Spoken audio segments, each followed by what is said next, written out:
जोमेटो आज का star performer 12% का दमदार उछाल है इस वक्त शेयर में। क्यों है ये उछाल? अरमान है हमारे साथ पूरी डिटेल्स लेकर कि क्या कुछ हुआ है अर्निंग कॉल में और क्या कुछ शेयर होल्डर्स को कंपनी की तरफ से गया है कम्युनिकेशन, क्या लिखा है पत्र में। लव लेटर है बिल्कुल सर, शेयर होल्डर जिन्होंने पढ़ा उनको तो यही लगा होगा सर। ओह माय गॉड, क्या बात है, बताएं जी। जोमेटो के नहीं, सवाल मैंने कहाँ पूछा है जोमेटो के शेयर का भाव टोमेटो के पार कब निकलेगा?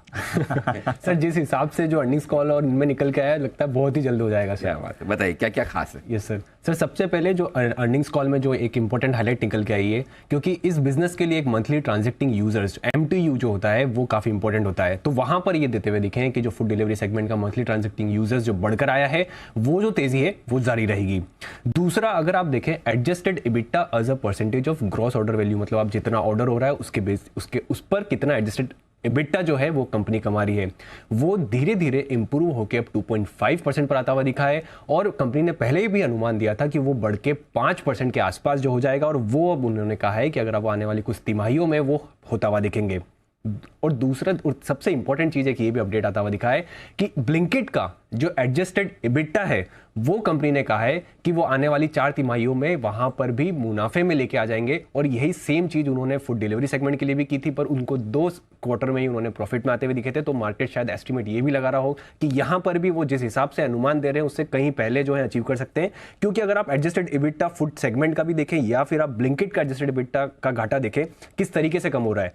लगातार Q1 FY23 में जो 326 करोड़ था, फिर Q3 FY23 में 227 करोड़ हो गया, फिर अभी Q1 में लगभग अगर आप देखें -133 करोड़ का जो है वो घाटा आता हुआ दिखा है ब्लिंकिट का एडजस्टेड EBITDA की। अगर आप बात कर रहा हूं मैं ब्लिंकिट का एडजस्टेड EBITDA, वो एक और स्लाइड अब इसके बाद आएगी, वहां पर आपको क्लियरली दिखेगा कि एडजस्टेड EBITDA वो घाटा तेजी से जो है वो कम करते हुए जा रहे हैं। तो हो सकता है कि शायद 4 तिमाही ना लगे, उससे पहले ही हो जाए।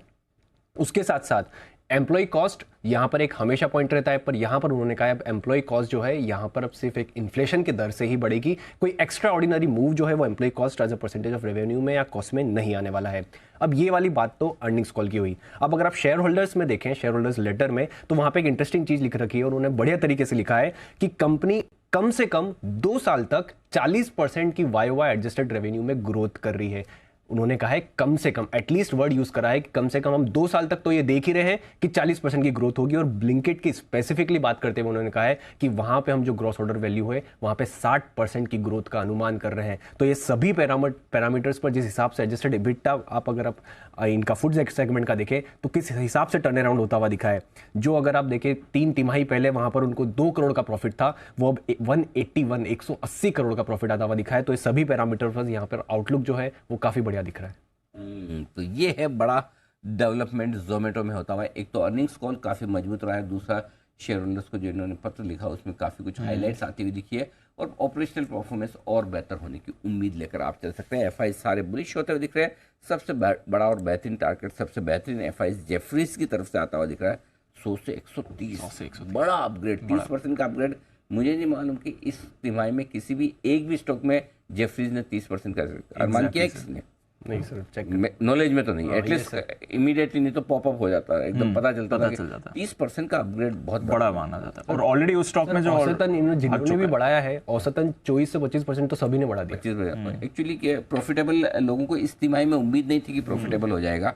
और ब्लिंकिट का परफॉर्मेंस जो आ रहा है 40 से 50% की ग्रोथ, 80,000 करोड़ का मार्केट कैप हो चुका है दीप, 80,000 करोड़ का मार्केट, और वाइडली हेल्ड स्टॉक है। ऐसा नहीं कि सबके पास है, जितना चाहो आप खरीदो, जितना चाहो बेचो, फुल लिक्विड विदाउट FNO। हाँ ये भी विदाउट FNO कमाल करेगा ये स्टॉक, किसी न किसी दिन आएगा इंडेक्स में। मेरे को तो वही स्टॉक पसंद है जो फ्यूचर में इंडेक्स में आने वाले बने। आप ऐसी स्टॉक अभी आइडेंटिफाई कर रहे हैं, तभी मजा है ना। हाँ। इंडेक्स में आने के बाद तो वेल रिसर्च, लिक्विड, सबको पता चल ही जाता है क्या क्या नहीं, उससे पहले पता चले तो कहना ही क्या।